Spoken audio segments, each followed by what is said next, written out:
ಇಂದು ಮಂಡ್ಯ ಜಿಲ್ಲೆ ಮಳವಳ್ಳಿಯಲ್ಲಿ ಕೈ ಸಮಾವೇಶ. ಇಂದು ಗ್ಯಾರಂಟಿ ಫಲಾನುಭವಿಗಳ ಸಮಾವೇಶ ನಡೆಯಲಿದೆ. ಸಮಾವೇಶಕ್ಕೆ ಸಿಎಂ ಸಿದ್ದರಾಮಯ್ಯ ಚಾಲನೆ ನೀಡಲಿದ್ದಾರೆ. ಶಾಂತಿ ಕಾಲೇಜು ಮುಂಭಾಗದ ಮೈದಾನದಲ್ಲಿ ಸಮಾವೇಶ ಆಯೋಜನೆ ಮಾಡಲಾಗಿರುವುದು. ಸಿಎಂ ಸಿದ್ದರಾಮಯ್ಯ ಈ ಸಮಾವೇಶಕ್ಕೆ ಚಾಲನೆ ನೀಡಲಿದ್ದಾರೆ. ಮಧ್ಯಾಹ್ನ 12 ಗಂಟೆಗೆ ಗ್ಯಾರಂಟಿ ಸಮಾವೇಶಕ್ಕೆ ಚಾಲನೆ. ವಿವಿಧ ಅಭಿವೃದ್ಧಿ ಕಾಮಗಾರಿಗಳ ಶಂಕುಸ್ಥಾಪನೆ ಜೊತೆಗೆ ಉದ್ಘಾಟನೆ ಕೂಡ ನೆರವೇರುತ್ತೆ.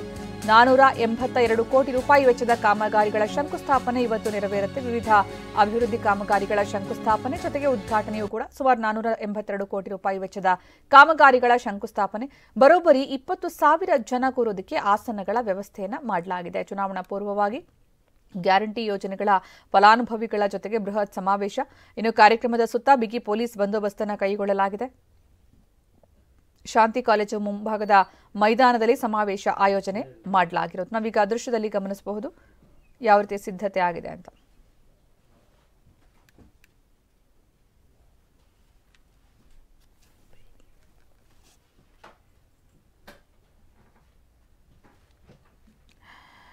ಇನ್ನು ಮಂಡ್ಯ ಜಿಲ್ಲೆ ಮಳವಳ್ಳಿಯಲ್ಲಿ ಕೈ ಸಮಾವೇಶ ಆಯೋಜನೆ ಮಾಡಲಾಗಿರೋದು. ನೀವು ಇವತ್ತು ವಿವಿಧ ಕಾರ್ಯಕ್ರಮಗಳಲ್ಲಿ ಸಿಎಂ ಸಿದ್ದರಾಮಯ್ಯ ಭಾಗಿಯಾಗಲಿದ್ದಾರೆ. ಮಂಡ್ಯ ಜಿಲ್ಲಾ ಪ್ರವಾಸ ಕೈಗೊಳ್ಳಲಿದ್ದು ಮಳವಳ್ಳಿಯಲ್ಲಿ ಸರ್ಕಾರಿ ಕಾರ್ಯಕ್ರಮದಲ್ಲಿ ಸಿಎಂ ಭಾಗಿಯಾಗ್ತಾರೆ.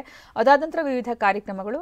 ನಂತರ ಬೆಳಗ್ಗೆ 10:50ಕ್ಕೆ ಮಳವಳ್ಳಿ ಹೆಲಿಪ್ಯಾಡ್ಗೆ ಸಿಎಂ ಆಗಮಿಸುತ್ತಾರೆ. ಮಂಚನಹಳ್ಳಿಯಲ್ಲಿ ಕನಕದಾಸರ ಪುತ್ಥಳಿ ಅನಾವರಣ ನಡೆಸಲಾಗುತ್ತೆ. ಬೆಳಗ್ಗೆ 11:20ಕ್ಕೆ ಕನಕದಾಸರ ಪುತ್ಥಳಿ ಅನಾವರಣ.